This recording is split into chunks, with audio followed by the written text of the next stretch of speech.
மேடம்டா. Good evening madam. Good good evening evening madam. Madam. என்ன madam good evening சொன்னா சொல்ல மாட்டீங்களா? Good evening. உட்காருங்க.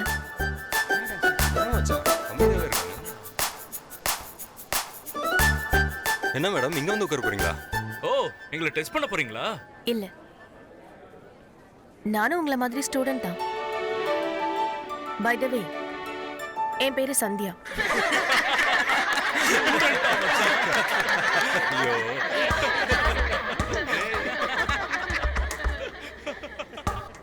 கலாய்க்காதீங்க மேடம். நீங்க எப்படி மேடம் ஸ்டூடெண்டா இருக்க முடியும்? நான் சீரியஸா தான் சொல்றேன். நான் ஸ்டூடெண்ட் தான். நீங்களா எப்படி யூபிஎஸ்சி எக்ஸாம் கிளியர் பண்றதுக்கு படிக்க வந்திருக்கீங்களோ அதே போலதான் நானும் வந்திருக்கேன்.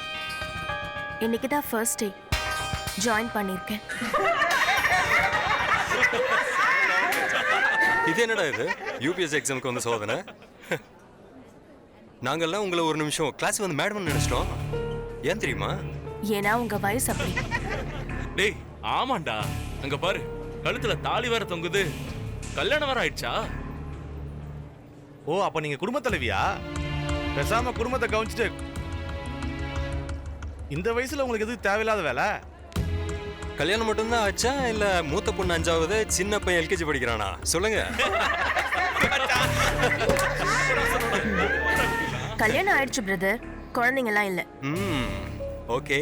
ஏங்க அதான் கல்யாணம் ஆயிடுச்சுல்ல, குழந்தை பெத்துக்கிட்டு வீட்டு வேலையை பார்த்துட்டு போறதை விட்டுட்டு எதுக்கு இந்த விஷ பறிச்ச? யூபிஎஸ்சி எக்ஸாம்னா என்னன்னு தெரியுமா? இது என்ன 8ஆம் கிளாஸ் பரீட்சை நினைச்சீங்களா? எவ்வளவு கஷ்டப்படணும், எவ்வளவு படிக்கணும், எவ்வளவு ஹார்ட் ஒர்க் பண்ணணும். நான் நினைக்கிறேன் மேடம் முதியோர் கல்விக்கு போறதுக்கு பதிலா மறந்து இங்க வந்துட்டாங்க போல இருக்கு. சூரிய வம்சம் தேவயானினா உங்களுக்கு ரொம்ப இன்ஸ்பிரேஷனா மேடம்? சினிமா வேற, ரியல் லைஃப் வேற மேடம். அது சரி. யூபிஎஸ்சில நிறைய போஸ்டிங் இருக்கும். நீங்க எதுக்கு படிக்க வந்திருக்கீங்க? ஐபிஎஸ். ஐபிஎஸ்ஆ?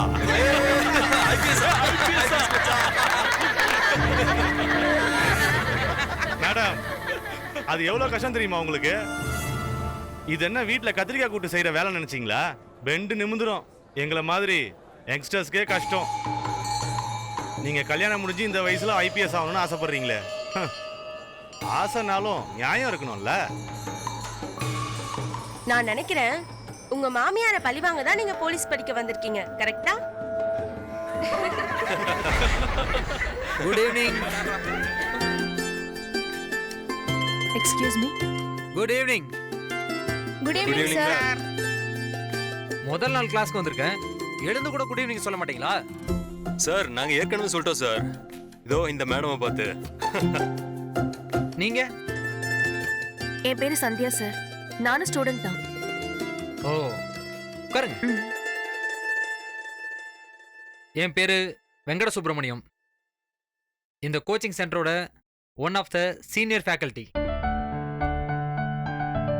நம்ம சென்டர்ல இருந்து ஆவரேஜா ஒரு வருஷத்துக்கு 75ல இருந்து 100 ஸ்டூடெண்ட்ஸ் யூபிஎஸ்சி சக்சஸ்ஃபுல்லா கிளியர் பண்ணிருக்காங்க. நல்ல ரெப்யூட்டட் இன்ஸ்டிடியூட். இந்த பேட்ச்ல நீங்க அத்தனை பேருமே போஸ்டிங் வாங்கணுங்கிறது என்னோட ஆசை. கிளாஸை ரொம்ப கவனமா வாட்ச் பண்ணுங்க.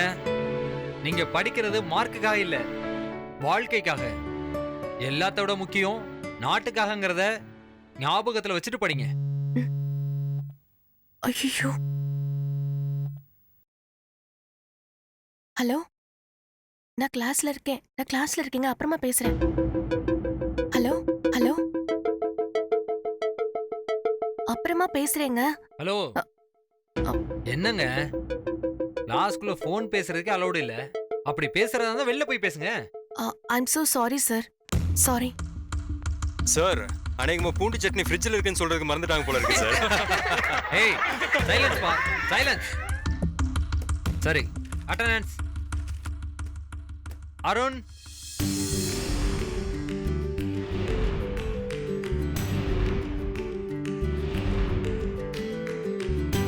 உங்க எல்லாருக்கும் தெரிஞ்சிருக்கும், யூபிஎஸ்சி எக்ஸாம் மொத்தம் 3 ஸ்டேஜஸ்ல இருக்கு.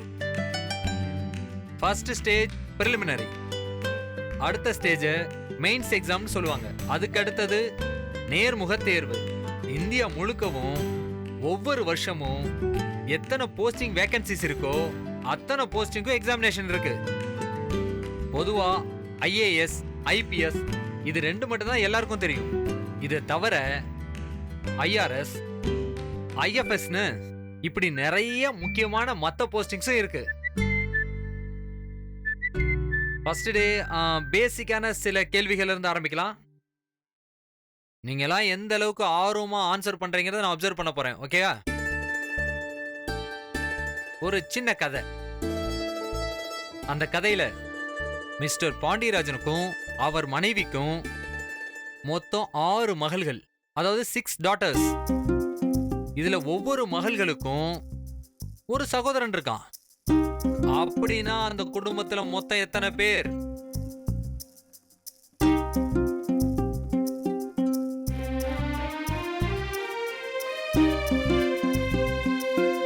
சார் மொத்தம் 9 பேர் சார். Very good. எப்படி நீங்க எக்ஸ்பிளைன் பண்ண முடியுமா? சார் அம்மா அப்பா 2 பேர் சார், 6 மகள்கள், மொத்தம் 8 பேரு. ஒவ்வொரு மகள்களுக்கும் ஒரு சகோதரன் இருக்காரு. அப்போ ஒரே ஒரு அண்ணனும் தம்பியும் இருந்தா அப்ப எல்லாருக்கும் சகோதரன் தானே. அதனால மொத்தம் 9 பேர் சார். பர்ஃபெக்ட். இப்படிதான் எல்லாரும் லாஜிக்கலா யோசிக்கணும். நெக்ஸ்ட் क्वेश्चन போலாமா? நீங்க ஒரு இருட்டான ஒரு ரூம்ல அடைக்கப்பட்டிருக்கீங்க அப்படின்னு கற்பனை பண்ணிக்கோங்க. It's just a imagination. அந்த அறை பூட்டி இருக்கு. அந்த இருட்டு அறையில இருந்து நீங்க எப்படி வெளியில வர போறீங்க? ஆன்சர்.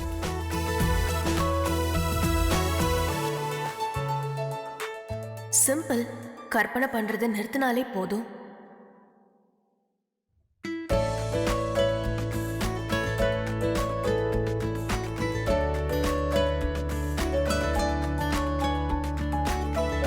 சார் கற்பனை பண்றதை நிறுத்தினாலே போதும் sir. அடடடடடடா.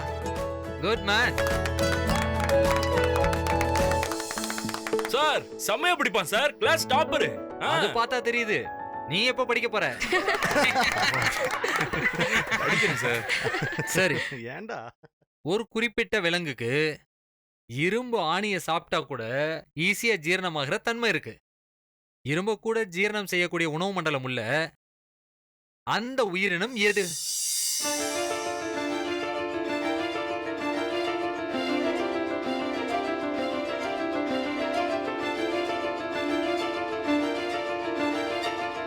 Sir crocodile sir. Very good answer. Super, கை தட்டுங்க.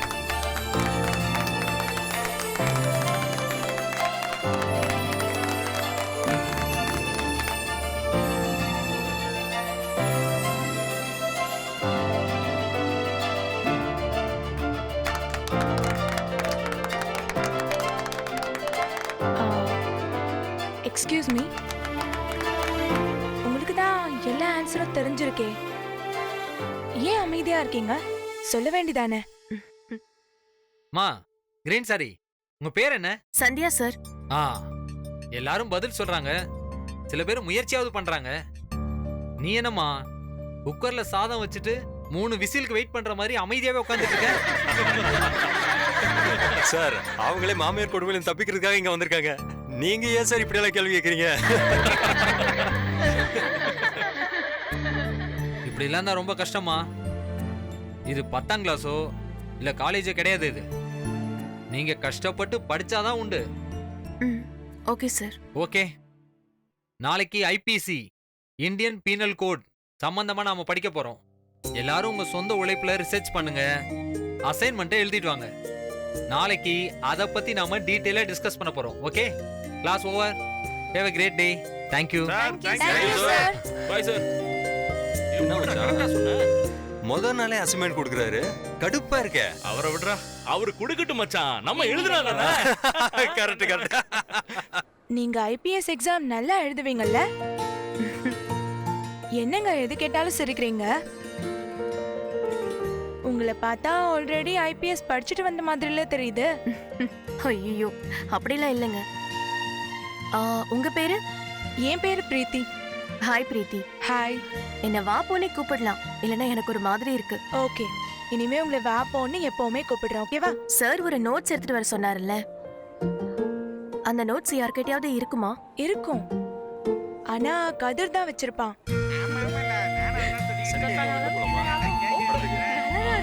அதெல்லாம் பாத்துக்கலாம். ஹாய் கதிர். என்ன நோட்ஸ் உங்ககிட்ட இருக்காமே, காப்பி பண்ணிட்டு நாளைக்கு தரட்டுமா? நோட்ஸா? அதெல்லாம் இல்ல, நான் எங்கேயோ வச்சுட்டேன். ஏய் வா மச்சான். சந்தியா என்கிட்ட இருக்கு, நான் தரேன். நாளைக்கு கொடு. தேங்க்யூ. நீ வேற அதெல்லாம் இல்லடா. என்ன கரிசனமா? பாவண்டா அவங்க. மேடம், நாளைக்கு வரும்போது பால் பாயாசம், வடை, குலாப் ஜாமுன் இந்த மாதிரி எல்லா ஐட்டமும் கொண்டு வரீங்களா? பசங்களுக்கு தான்.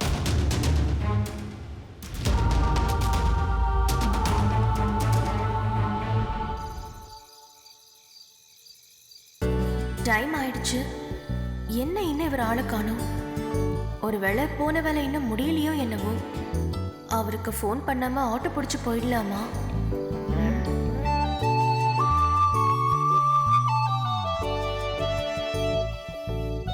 சந்தியா என்னாச்சு சந்தியா? கிளம்பலையா? இல்ல, என் ஹஸ்பண்ட் இப்ப வருவாரு. ஓ சரி, அப்ப நாங்க அப்படியா? கிளம்புறோம். பாய். Bye. பாய்.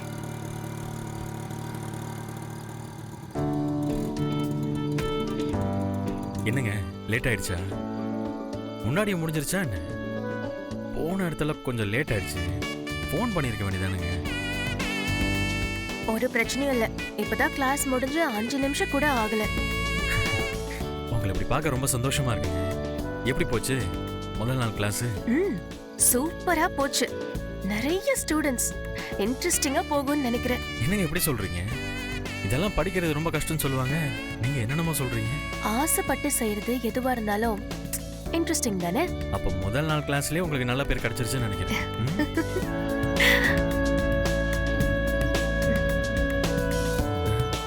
இல்லையா? அட நீங்க வேற. ஹ, என்ன எல்லாரும் கலாய்ச்சு கிண்டல் பண்ணிட்டாங்க தெரியுமா? ஏன் ஏன் ஏன் அப்படி? மத்தவங்க எல்லாம் ஸ்டூடெண்ட் மாதிரி இருக்காங்க. நான் தான் கல்யாணம் முடிஞ்சு தாலியும் கழுத்துமா ப்ரொஃபசர் மாதிரி போய் நிக்கிறேன். நான் உள்ள போனதும் கிளாஸ் எடுக்க வந்த டீச்சர் நினைச்சு எழுந்து குட் ஈவினிங்லாம் சொல்றாங்க தெரியுமா? ம். Good evening. உங்களுக்கு சிரிப்பா இருக்குல்ல? உண்மையை சொல்லணும்னா அவங்க எல்லாருக்கும் கிளாஸ் எடுக்கிற அளவுக்கு உங்களுக்கு அறிவு இருக்கு. நீங்களும் உங்க பங்குக்கு கலாய்க்காதீங்க. அவங்க என்னென்ன சொன்னாங்க தெரியுமா? மேடம் முதியோர் கல்விக்கு போறதுக்கு பதிலா மறந்து இங்க வந்துட்டாங்க போல இருக்கு. நீங்க கல்யாணம் முடிஞ்சு இந்த வயசுல ஐபிஎஸ் ஆகணும்னு ஆசைப்படுறீங்களே. ஆசைனாலும் நியாயம் இருக்கணும்ல. இதெல்லாம் ரொம்ப ஓவருங்க. இந்த அளவுக்கு எதுக்கு பேச விட்டீங்க? பதிலுக்கு பேச வேண்டியதானே? ஐயோ, இன்னைக்குதான் முதல் நாள் கிளாஸ்க்கு வந்திருக்கேன். இப்பவே எதுக்கு கசப்பு வம்பு? பாவம், சின்ன பசங்க தானே. ஏங்க நீங்களும் தாங்க சின்ன பொண்ணு. நீங்க மட்டும் என்ன பெரிய மனுஷியா? நீங்க போன வருஷம் தானேங்க யூனிவர்சிட்டி ரேங்க்லாம் வாங்கி பாஸ் பண்ணீங்க. அவங்களுக்கு உங்களுக்கு ஒரே வயசு தான் இருக்கும். அது உண்மைதாங்க. ஆனா நான் சேலை கட்டி தாலி போட்டுட்டு ஒரு பக்கா செட்டப்ல போய் நிக்கிறேன்ல. இந்த தோற்றம் தான் அவங்களை அப்படி பேச வைக்குது. அப்ப நீங்களும் அவங்கள மாதிரி பேண்ட் சட்டை இந்த சுடிதார்லாம் போட்டு வாங்க.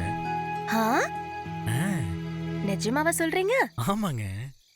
அப்படி ட்ரெஸ் பண்ணா உங்களுக்கு எதுவும் பிரச்சனை இல்லையா? ஏங்க இதெல்லாம் என்னங்க இருக்கு? சேலை மாதிரி எல்லாம் ட்ரெஸ் தானே. நம்ம பார்வதி அப்படிதானே ட்ரெஸ் பண்றா. அதுக்காக எனக்கு பிடிக்கலன்னு அர்த்தமா? நீங்க இந்த விஷயத்தை எப்படி எடுத்துப்பீங்கன்னு நான் நினைக்கல. நீங்க என்ன நினைச்சீங்க? கல்யாணம் ஆனா பொண்ணுங்க சேலை தான் கட்டணும்னு சொல்லுவேன் நினைச்சீங்க? நான் அப்படியெல்லாம் ஒரு நாளும் நினைக்க மாட்டேன். கண்ணியமா போடுற எந்த ட்ரெஸ்ஸும் நல்ல ட்ரெஸ் தான். சரி அதை விடுங்க. உங்க முதல் நாள் கிளாஸ் எப்படி போச்சு? உங்க மனசு எப்படி ஃபீல் பண்ணுச்சு அதை சொல்லுங்க. எனக்கு எப்படி சொல்றதுன்னே தெரியல. ஊருக்கு போற கடைசி பஸ்ஸ மிஸ் பண்ணிட்டமேன்னு வருத்தப்பட்டுட்டு நிக்கும்போது அதே பஸ் திரும்ப வந்து நம்மள ஏத்திட்டு போனா எப்படி இருக்கும்? அப்படி இருந்துச்சு. என் வாழ்க்கையில இதெல்லாம் நடக்கவே நடக்காது, வாய்ப்பே இல்லைன்னு நினைச்சேன். ஆனா ஒரு கனவு மாதிரி, ஒரு மேஜிக் மாதிரி நடந்துச்சு. அதுக்கு காரணம் என் புருஷன். நீங்க வேற ஏங்க இதையே அடிக்கடி சொல்லிக்கிட்டு விட்டா தென்காசி பஸ் ஸ்டாண்ட்ல எனக்கு ஒரு சிலையை வச்சிருக்கீங்க போல இருக்கு. வச்சா என்ன தப்பு? இன்னைக்கு எவ்வளவு ஹஸ்பண்ட்ஸ் அவங்க மனைவியோட கனவையும் லட்சியத்தையும் அடையறதுக்கு துணையா இருக்காங்க. இதெல்லாம் நிஜமாவே பெரிய விஷயம் தாங்க. உங்க வர்த்தே உங்களுக்கு தெரியல. அப்படியா சொல்றீங்க? ஆமாங்க, நீங்க ஒரு நல்லவரு, வல்லவரு, நாலு தெரிஞ்சவரு. ஏங்க போதும் போதும், கலாய்க்காம வண்டியில இருங்க, நம்ம கிளம்புவோம். ஆமா ஆமாங்க, வீட்ல அத்தை வேற தேட ஆரம்பிச்சிருவாங்க. நம்ம 2 பேரும் இப்ப ஸ்வீட் கடையில தானே இருக்கோம். ஆமாமா, நான் அப்படிதான் சொல்லி வச்சிருக்கேன். சீக்கிரம் கிளம்புங்க. இப்ப அத்தை கடையில வந்து பார்த்தா என்ன பண்ணுவீங்க? ஏங்க வயித்துல புளிய கரைக்காதீங்க, பேசாம ஓகே வாங்க. ஓகே.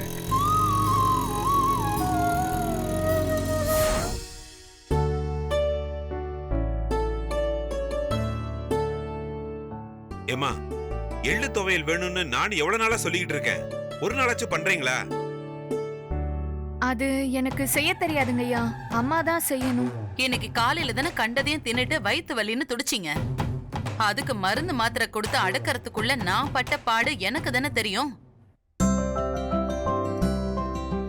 ஒரு நாள் கூட உங்களால நாக்கு அடக்கிக்கிட்டு இருக்க முடியாதா? ஏமா இப்படி பேசுறீங்க? அப்பா ஆசைப்பட்டு தானே கேக்குறாரு. ஆமா, உங்க அப்பா எப்பவாச்சுமா கேக்குறாரு? விட்டா ஹோட்டல் மாதிரி ஒரு நாளைக்கு 4 விதமான சாப்பாடு கேட்பாரு. எல்லாத்தையும் இவர் கேக்குறாருன்னு செஞ்சு கொடுத்துக்கிட்டே இருந்தா வீட்டு வேலையெல்லாம் யார் பாப்பாங்க? ஒரு எள்ளு துவையல் கேட்டதுக்கு இப்படி ஒரு அக்க போறா? நான் இருக்கிறதே சாப்பிடுறேன். போடுமா, சாப்பிடுங்க. பாப்பா செந்தில என்ன ரொம்ப நேரமா ஆளைய காணோம்? கடையில நிறைய வேலை இருந்துச்சுமா, அதான் சரக்கு இருக்க பக்கத்து ஊருக்கு போயிருந்தேன். எங்கம்மா சரவணன் ஆளை காணோம்? சந்தியா கூட ஆளை காணும். அண்ணா கடையில தான் இருப்பாங்க, நீ வரும்போது பாக்கலையா? இல்ல, கடையில கொஞ்சம் கூட்டம் நின்னுச்சு, அதான் எட்டி பார்க்காம வந்துட்டேன்.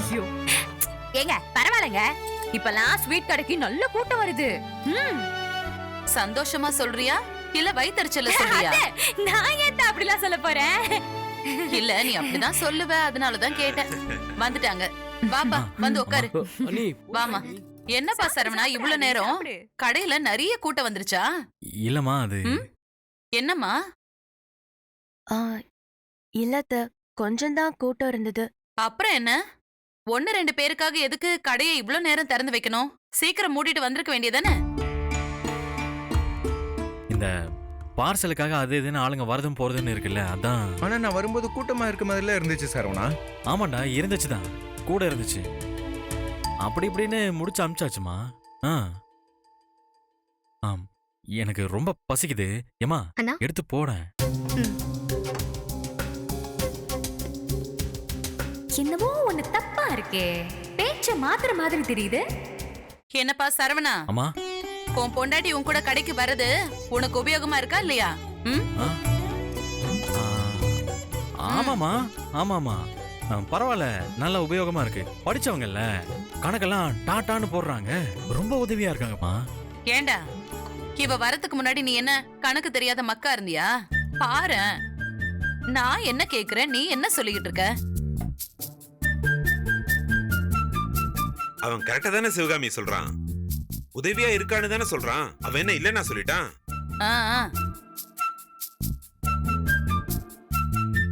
உனக்கு எப்படிமா கடை வேலையெல்லாம் உனக்கு பிடிச்சிருக்கா? பிடிச்சிருக்காத்த.